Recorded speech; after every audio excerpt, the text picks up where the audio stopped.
help us better grasp the conditions and the terrain we're on today and why this approach is not only necessary but possible, I'd like to introduce and bring on our first set of speakers. We'll begin with Scott Nakagawa, a seasoned organizer and expert on authoritarianism, and more importantly, an expert on anti-authoritarianism and director of the 22nd Century Initiative. We have Lindsay Kashgarian, an expert on the federal budget and the militarization of the federal budget, who's the program director of the National Priorities Project at the Institute for Policy Studies. We have Bruna Buhid, senior political director of United We Dream, the largest immigrant youth-led network in the country. We have Shelby Chestnut, the first Native and trans director of the Transgender Law Center, with longstanding experience in organizing, advocacy, and LGBTQ+ and anti-violence movements. I believe we also have Eric Tars, the senior policy director of the National Homelessness Law Center, who led their Housing Not Handcuffs campaign and has been counsel on record for multiple housing law cases. Stephanie Kreider, community organizer who is trained in restorative practices, and the organizing director of Undivided, which has its roots in the American evangelical movement. And we have Maria Stephan, award-winning author and organizer whose work focuses on nonviolent action and peace building in the US and around the world. Maria is also the chief organizer of the Horizons Project. Thank you so much for starting us off tonight, and I will hand it off to Scott. Okay, well, excuse me, I have a cold. I have 2 minutes here, and I normally take about 2 minutes to say hello, so I'm going to try to go quickly. So I hope to try to make some sense of the situation. You know, I started doing work in this particular field of challenging kind of the agents of authoritarianism, from racist hate groups to, professional neo-Nazis and Christian rightists in the 80s. And back then we used to say all the time that the reason this was happening, the reason they were rising, was because of the way in which they had successfully exploited backlash to the civil rights movement, the women's movement, the LGBTQ movement, and secularization in general. Those are not totally wrong explanations, but over the years I've learned that they're not really very complete. And what has instructed me to think of it differently mainly is what's happening outside of the US, which is a global rise of authoritarianism and strongman politics. A supermajority of people in the world today live under authoritarian governments, and year over year, authoritarians have been making more and more gains on the global stage. So to explain that, I had to step back and look at this a little bit differently and recognize that the world is going through an extraordinary change, right? The rise of neoliberalism, extreme globalization, combined has unleashed threats to the world as we knew it in the relatively isolationist 20th century, a time when also the core industrial nations of the world experienced unprecedented prosperity and believed that prosperity was their birthright and would be theirs forever. So, among the threats is mass migration. We also moved from an industrial-based economy where wealth is founded on natural resource to an information-based economy in which data is a primary natural resource, and industry has moved from the core to the periphery of the global economy, right? So that's a really big change. The shutdown of company towns, the job loss that this has caused, the displacement. The combination of all of this has done more than just impoverish some of us. It's also caused massive cultural displacement and a crisis of identity at the intersection of old social hierarchies like white supremacy, for example, and male supremacy, and the traditions related to them, and the traditions that are related to, I'm sorry. And that's opening the door to opportunistic populists who are in turn, basically promulgating problems, right? Creating problems by exploiting identity-based anxieties and turning status threats, the sense that relative privileges may be eroded in this context of rapid change, into infighting and increasing political conflict, right? And the more conflict there is, the more appealing strongman politicians become. We saw that, I think, in the last election with the success of Donald Trump's campaign.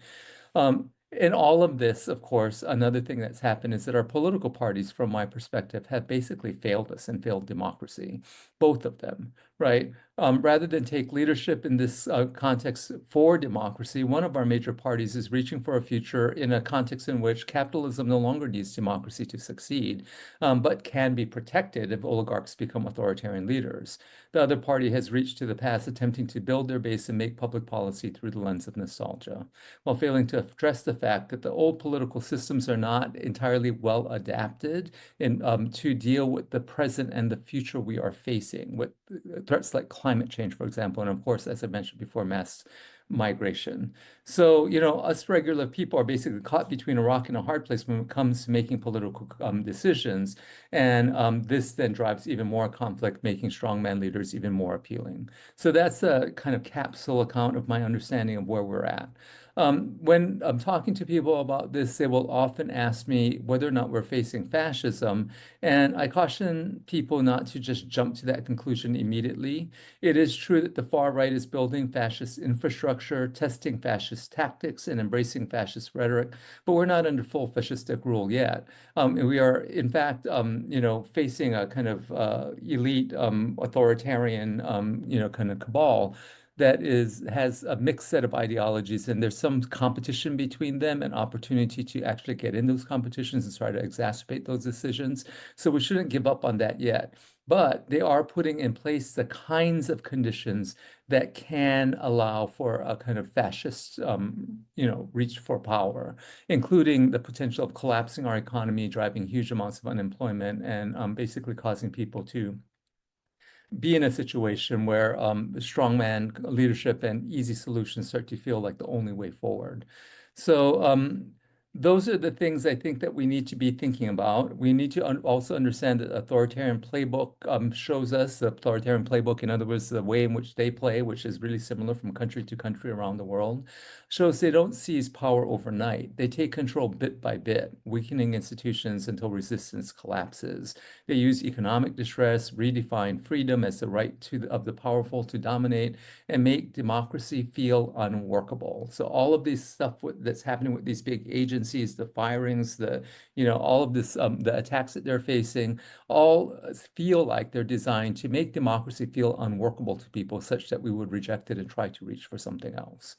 So all of this, that's happening is going to require us to take immediate action on a number of different fronts. But where I want to focus today, given the theme of this talk, and based on what I actually strongly believe, is that one of the most important things that we need to be investing in now is mutual aid. Mutual aid as resistance. Mutual aid is a kind of martial art against authoritarianism, right? It isn't charity. It's people building alternative systems of care and survival when the state fails.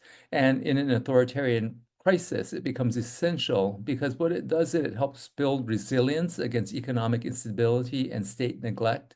It creates networks of trust, which are the foundation of any resistance movement.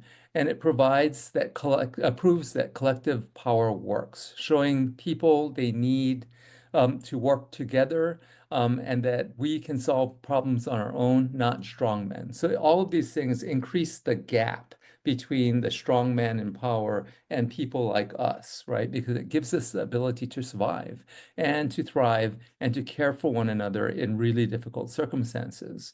We should keep in mind in all of this, and this is the last thing I'll say, that the right has been in part really successful because their organizing starts by targeting groups of people with a combination of high social capital and low tolerance for cultural change because of relative privilege. And they do it with the goal of driving cultural change as the front line of a broader political change agenda. It's part of what makes what they do so durable. They go to places with lots of social capital like churches and get people organized there, and they win commitments that go from this lifetime to the next one.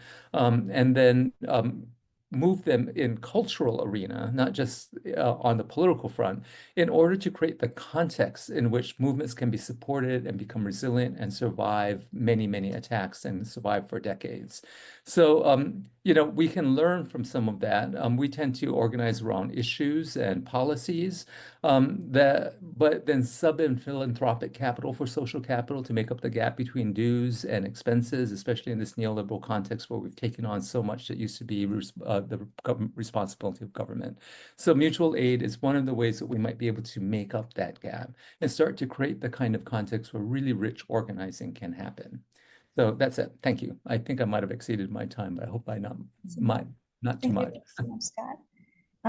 It looks like we may have lost Lindsay, but maybe Shelby, we can continue with you.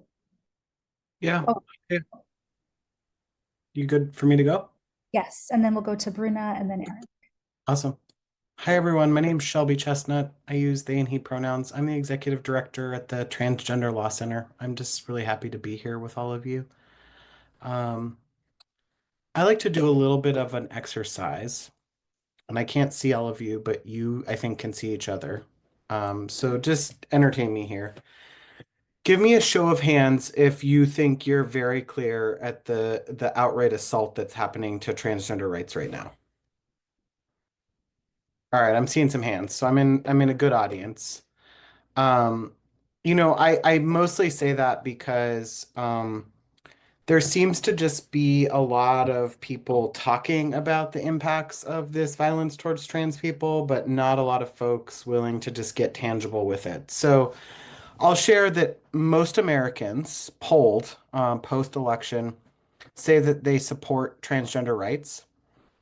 But the follow-up is that they have a lot of questions and they aren't always sure. So to me, I see that as an opportunity for us as a community to do some learning, which is how do we start to tell the stories of trans people so people everywhere understand it. And it's not just a trans issue, it's not just a racial justice issue, it's not just an immigrant rights issue. It's really our collective issues. So for context, since taking office, we've all probably unfortunately been watching the news. The Trump administration has issued hundreds of executive orders. At least 10 of them have explicitly targeted trans people. And the first executive order on day one was this gender ideology executive order, which was like a catch-all for everything bad that they're going to do over a period of time, which includes things like investigating organizations or entities that support trans kids accessing healthcare. Since then, most of them have focused around healthcare access for youth, around Medicaid and Medicare, and then looking at, broader public accommodations like can trans kids play sports? There was an issue on transgender inmates in prison. The list is kind of endless, so I'm not going to bore you with that. And you all, you're seeing the same news that I'm seeing. But I think to me, what it means is that the campaign promise that they had to attack our communities is very true. While I think we're a very critical part of the population, we're such a small percentage of the overall population. And I think that we're certainly at this moment being used as a scapegoat for all the other issues in society, which really the price of eggs has nothing to do with our ability to access healthcare. And unfortunately, I think our friends that might be duped by the news can turn on a thing like Fox News and see really derogatory things about our communities that we're somehow making sports unfair for girls, we're making bathrooms unsafe. And for me, I think we have to contextualize it with the ways that all of this is really an effort to flood the zone with hate more broadly. Yes, about trans people, but really all of our communities. And I think for us, what we're needing to do as a community right now is really flood the field with resources and community-driven organizing and legal strategies. I'm going to say this as a non-lawyer, so if there's any lawyers on the call, I apologize in advance. I think that we also need to, as a movement, be really clear that we're starting to lose at the legal strategy, partly because you have a government right now that seems to not care what the law is. I'm sure moments before this, we all saw that Trump is now trying to unravel the Department of Education, which is in fact not within his purview, but he's trying to do that.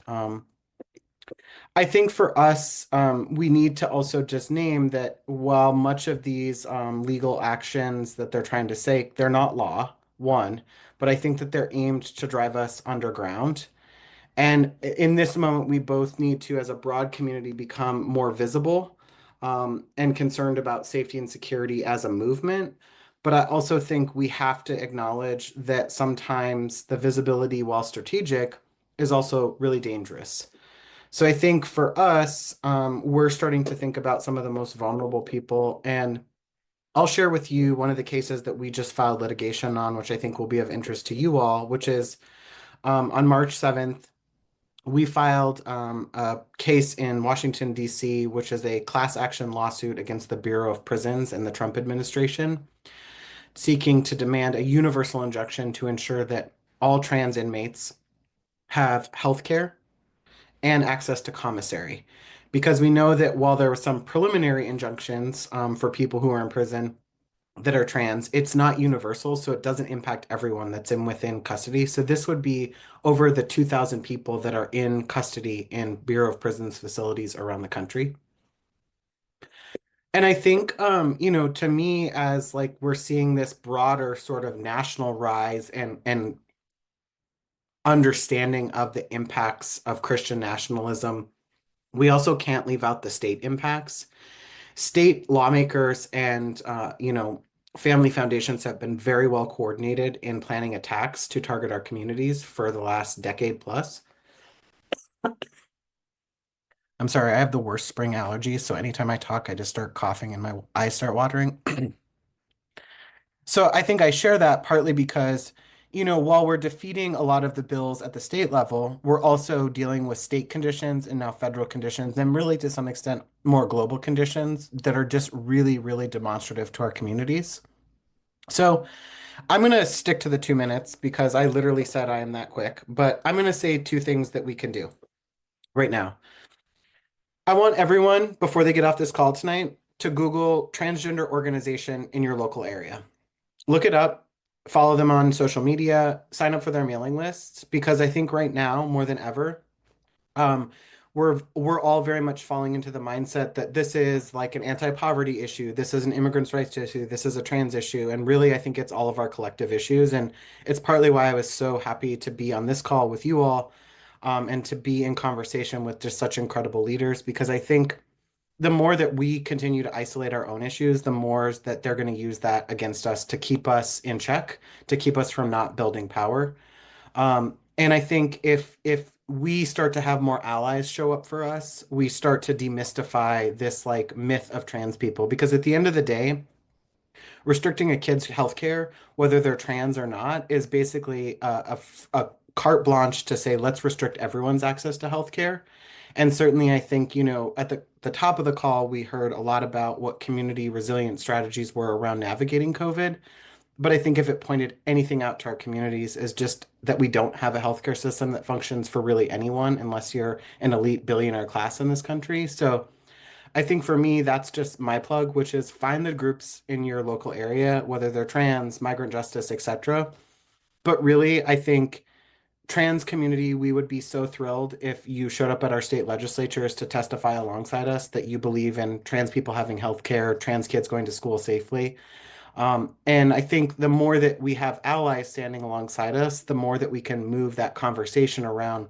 Yes, a majority of Americans support trans rights, but then they have a lot of questions because when we can, as a community, start to answer those questions, they no longer become questions and just information that we're sharing with each other. So I'm happy to be here with all of you and hear from my other co-panelists, and just thanks so much for having me. Thank you, Shelby. Let's go to Bruna, then Eric, and then Lindsay, you'll follow Eric. Hello, everyone. I'm really pleased to be here amongst friends during times of survival, but also a lot of opportunity. My name is Bruna. I proudly serve immigrant young people at United Redream. I'm a former DACA recipient myself from Brazil. Yeah, I've called the United States home for over 26 years. I was thinking today, like, what can I say about the immigration terrain that you have not seen or heard?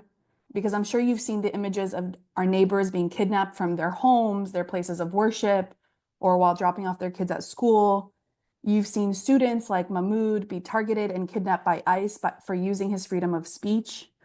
I'm sure this week you saw that an immigrant rights advocate and mother of three, Jeanette, was kidnapped this week in Colorado. She's someone who has sought refuge from her church during the first Trump years.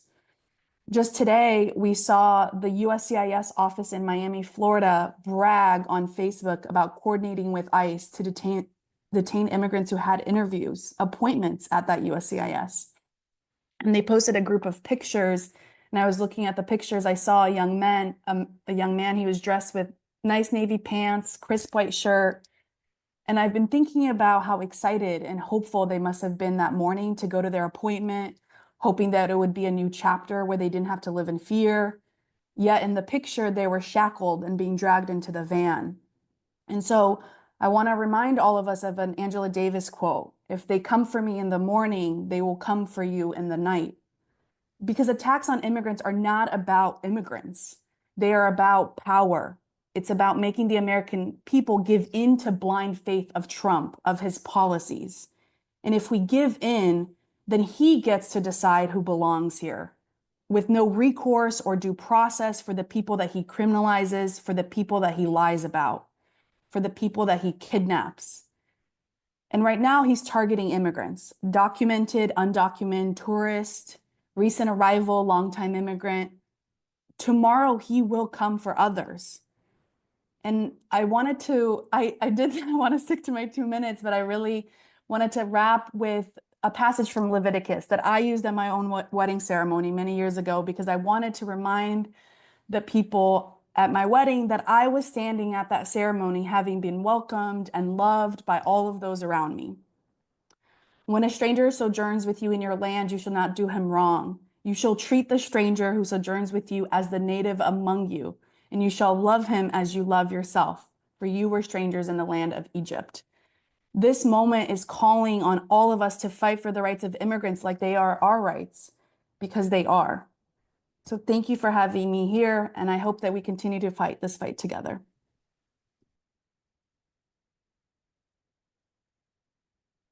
Thanks. I guess time for me to go. All right. Hey everyone, Eric Tars at the National Homelessness Law Center. He, his pronouns, and I'm bringing the word from the streets, and the word from the streets is danger. But even amongst the danger, there is hope, and I'll get to that at the end. So last year, in a shameful decision on par with Dred Scott and Korematsu, the Supreme Court paved the way for widespread ticketing and arrests of our unhoused neighbors for simply trying to sleep and survive on the streets in a country where more than half of American renters can't afford the rent and are at risk of homelessness. They said that's not cruel and unusual, and since then, the cruelty has been abundant, but it has been anything but unusual. In just the past 9 months, more than 150 cities have passed new laws criminalizing sleeping or sheltering oneself, and bills have been introduced in dozens of states which would criminalize homelessness statewide based on a template from Elon Musk's friends at the billionaire-backed Cicero Institute. Some of these bills even attack the Good Samaritans who help people on the streets, such as one law in Fremont, California, that makes it a crime to aid and abet a camp, and one law in Oklahoma that would ban almost all homeless service provision in almost every city in the state. These laws are setting the stage for President Trump's ultimate vision of a national camping ban and government-run detention camps where Americans who simply can't afford the rent would be exiled. And here I'll echo Bruna. They're coming for immigrants today, but they're going to use those same detention camps that they're using for undocumented folks for Americans who simply can't afford the rent. Meanwhile, Trump is making more people homeless by withholding funding from public housing and homeless assistance programs and putting anti-LGBTQ and anti-immigrant conditions on them. And so it's going to get bad, and then it's going to get worse. But I also did promise some good news. In more than half of the states where these state bans have been introduced, they have been turned back. In 9 states have introduced bills based on our Gloria Johnson Act that would reinstate the protections lost in the Grants Pass case. The message is that when we fight back, we can win. And so folks can join us at housing.handcuffs.org. We can loop you into our upcoming events around the 1-year anniversary of the arguments and rally at the Supreme Court on April 22nd. And we will stay in touch. Thank you for having us here. Thanks so much, Eric. So we're going to go to Lindsay and then Stephanie, and then Maria to close us out for this first round of speakers.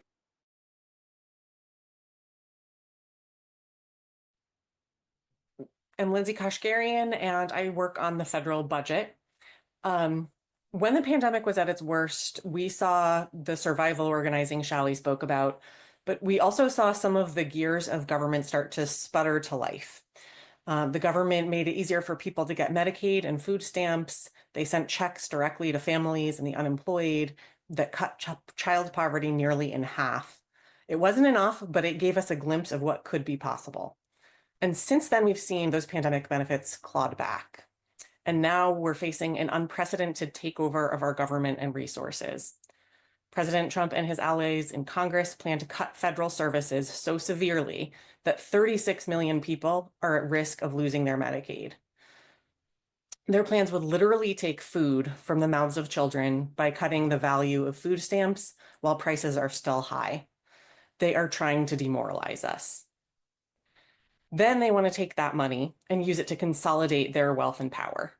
They plan to give trillions of dollars of tax cuts to billionaires and corporations. They plan to add billions in spending for the war machine and the president's mass deportation plans. In 2 months, they've already bombed Somalia and are now bombing Yemen. They will spend billions preparing for a possible war with China. And they are detaining and deporting people for just trying to live in this country or even just daring to speak truth to power, as Brenna talked about. They are using the military for their mass deportations. And so this new report from Kairos is so important because it makes clear that survival strategies can meet the unmet needs from government, but it's also the way that we'll eventually take our government back. So I'm gonna stop there and try to stay in 2 minutes. And thanks. Thanks, Lindsay. As everyone has said, we can see from the pandemic that much was exposed. And during the pandemic, there was also an exposure of what has happened within our evangelical churches. And many people have said, how in the world is this that Christians could be this way and could perpetuate the harm and the suffering that we've seen? And I would submit to you that I think we are suffering an identity crisis, but we are also suffering from broken relationships and from a lack of action. And I have been known to say to people that I am unapologetically an activist, and now I say organizer. I am unapologetically a Black woman, and I'm also unapologetically a Protestant Christian. And let me tell you why. Because when I talk to people, whether it's about white Christian nationalism or some of the other things, white supremacy or the things that you see, I tell people do a litmus test. And when you do a litmus test and you compare it to what the Bible actually states and the principles that we believe as Jesus followers, you will see a direct contradiction to what people say that they actually subscribe to. And I often share with people that when we talk about biblical principles, there's a scripture, Matthew 22, and there's some other passages where I would tell people to refer to when you want to do a litmus test, and that is the 2 greatest commandments. Love God with all your heart, your soul, and your mind, and love your neighbor. And if you don't see people living up to that and honoring that, then I would submit that maybe that is not following Jesus. And when I talk to people about scripture that says that if you claim to love God, but yet you hate your neighbor, the Bible actually says that you're a liar. And so I bring that forth in evangelical spaces through a course that we've designed, Biblical Principles for Building Bridges and Loving Your Neighbor, because with the evangelical community, this is one way that we can use their own approach, their own language, their own values and beliefs to be able to resonate. And so when we focus on their story, their faith story, and the struggles that people face today, then we can approach this issue that is causing massive pain and suffering. And I believe this is the approach that we need to take moving forward. Thank you. Great. Hello, everyone. My name is Maria Stefan with the Horizons Project. First wanted to congratulate Kairos for the launch of a really important report, incredibly timely. And, as I was reading through it, I was reflecting on the notion of the constructive program. And, Mahatma Gandhi coined this term, constructive program, to denote the fact that to bring about lasting change in society, in the world, it can only be done through this dual process of an obstructive program, so civil resistance to oppressive and unjust systems, and the constructive program, or the building of alternative practices and institutions and prefiguring the society we want to live in. And, as we've heard tonight, all the elements of the authoritarian playbook that are being meted out, causing direct harm to the people in our communities, to our families, people we love. The one source of hope for me, at least in this moment, there are many, but one great source of hope is that we know a lot about how to resist authoritarianism effectively. And, there's a long history of racial authoritarianism in this country. As Scott noted, it's on the rise globally. But when I think back on our greatest anti-authoritarian, pro-democracy movement in our history, the civil rights movement, which enabled a multiracial democracy, what allowed for this? It was mass diverse participation in a movement. So a movement that was multiracial, that was cross-class. It was the Southern Christian Leadership Conference and SNCC and the unions and every part of society engaging in campaigns of non-cooperation. So the Montgomery bus boycott, where literally an alternative institution was created, parallel transportation systems to enable that bus boycott to last for over a year. The lunch counter sit-ins, all the freedom rides, all of these campaigns that were, built on mass diverse participation that involved the use of lots of different tactics. And we know in this moment that being able to go from symbolic actions and protests, in signs of unity, and being able to move to acts of non-cooperation. So the walkouts, the strikes, the boycotts, these are critically important to be able to resist authoritarianism. And what enables that? What enables structure, infrastructure, community power building that allows for people to take care of each other in the face of these attacks, that allows for the building of strike funds, that allows people to resist and defy deportation orders. So making essentially authoritarianism obsolete in communities. And that is so key to the resistance in this moment. So I think, the survival strategies, the mutual care, the economic, the providing public health, all of these are so key to be able to lock arm in arm to engage in the type of campaigns and protests and acts of non-cooperation that are going to be critical to dismantling our current phase of authoritarianism in this country. So I'll leave it at that. Thank y'all so much. Thank y'all so much, Scott, Lindsay, Bruna, Shelby, Eric, Stephanie, Maria. Thank you so much for deepening our understanding on this authoritarian moment that we face, really showing why it's important to collectivize and politicize ourselves in this moment.